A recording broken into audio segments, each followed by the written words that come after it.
चार मूर्ख पंडित एक स्थान पर ब्राह्मण रहते थे। चारों विद्याभ्यास के लिए कान्य कूच गए। निरंतर 12 वर्ष तक विद्या पढ़ने के बाद वे संपूर्ण शास्त्रों के पारंगत विद्वान हो गए, किंतु व्यवहार बुद्धि से चारों खाली थे। विद्याभ्यास के बाद चारों स्वदेश के लिए लौट पड़े। कुछ देर चलने के बाद रास्ता दो ओर फटता था। किस मार्ग से जाना चाहिए, इसका कोई भी निश्चय न करने पर वे वहीं बैठ गए। इसी समय वहां से एक मृत वैश्य बालक की अर्थी निकली। अर्थी के साथ बहुत से महाजन भी थे। महाजन नाम से उनमें से एक को कुछ याद आ गया। उसने पुस्तक के पन्ने पलट कर देखा तो लिखा था, महाजनों ये न गतः स पंथः, अर्थात जिस मार्ग से महाजन जाए वही मार्ग है। पुस्तक में लिखे को ब्राह्मण वाक्य मानने वाले चारों पंडित महाजनों के पीछे पीछे शमशान की ओर चल पड़े। थोड़ी दूर पर शमशान में उन्होंने एक गधे को खड़ा हुआ देखा। गधे को देखते ही उन्हें शास्त्र की यह बात याद आ गई। राजद्वारे शमशाने च यस्तिष्ठति च बांधवः, अर्थात राजद्वार और शमशान में जो खड़ा हो वह भाई होता है। फिर क्या था, चारों ने उस शमशान में खड़े गधे को भाई बना लिया। कोई उसके गले से लिपट गया तो कोई उसके पैर धोने लगा। इतने में एक ऊंट उधर से गुजरा। उसे देखकर सब विचार में पड़ गए कि यह कौन है। 12 वर्ष विद्यालय की चार दीवारी में रहते हुए उन्हें पुस्तकों के अतिरिक्त संसार की किसी वस्तु का ज्ञान नहीं था।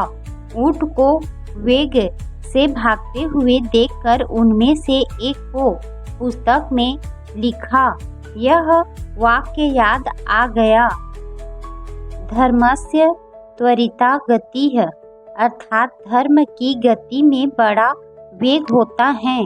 उन्हें निश्चय हो गया कि वेग से जाने वाली यह वस्तु अवश्य धर्म है।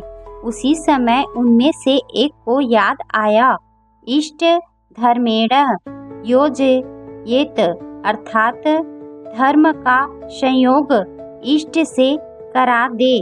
उनकी समझ में इष्ट बांधव था। गधा और ऊंट या धर्म दोनों का संयोग कराना उन्होंने शास्त्रोक्त मान लिया। बस खींच खांच कर उन्होंने ऊंट के गले में गधा बांध दिया। वह गधा एक धोबी का था। उसे पता लगा तो वह भागा हुआ आया। उसे अपनी ओर आता देखकर चारों शास्त्र पारंगत पंडित वहां से भाग खड़े हुए। थोड़ी दूर पर एक नदी थी। नदी में पलाश का एक पत्ता तैरता हुआ आ रहा था।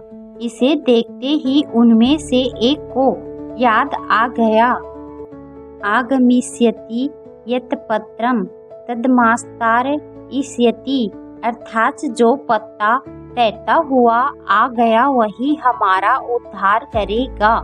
उद्धार की इच्छा से वह मूर्ख पंडित पत्ते पर लेट गया। पत्ता पानी में डूब गया तो वह भी डूबने लगा। केवल उसकी शिक्षा पानी से बाहर रह गई।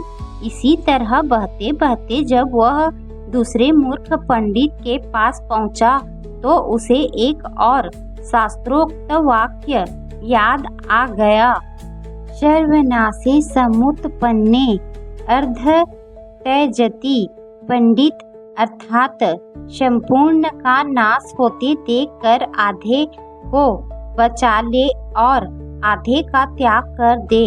यह याद आते ही उसने बहते हुए पूरे आदमी का आधा भाग बचाने के लिए उसकी शिखा पकड़कर गर्दन काट दी। उसके हाथ में केवल सिर का हिस्सा आ गया। देह पानी में बह गई। उन 4 के अब 3 रह गए। गांव पहुंचने पर तीनों को अलग अलग घरों में ठहराया गया। वहां उन्हें जब भोजन दिया गया तो एक ने शेमियों को यह कहकर छोड़ दिया, दीर्घसूत्री विनश्यति, अर्थात दीर्घ तंतु वाली वस्तु नष्ट हो जाती है।